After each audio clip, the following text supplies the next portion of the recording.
Welcome to my channel. अस्सलामुअलैकुम। आइए जानते हैं फ़ाकिया नाम के मायने और इसकी तफसील। हमारा आज का बेबीज़ गर्ल्स नेम है फ़ाकिया।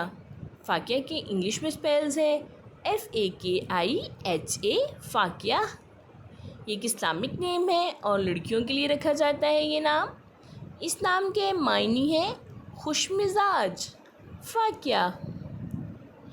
इस नेम की तफसील है फ़ाकिया दिलबर, फ़ाकिया अहमर। इस तरह से हम ये नाम रख सकते हैं। आप भी अपने नाम का मायने जानने के लिए कमेंट्स में अपना नाम लिखें और मायने जानिए। एंड अपने नाम की स्पेशल वीडियो बनवाने के लिए भी आप मेरे कमेंट बॉक्स में अपना नाम कमेंट कर सकते हैं। And please like the video, subscribe my channel. Okay dears, फिर मिलेंगे न्यू नेम न्यू वीडियो के साथ। अल्लाह हाफिज़।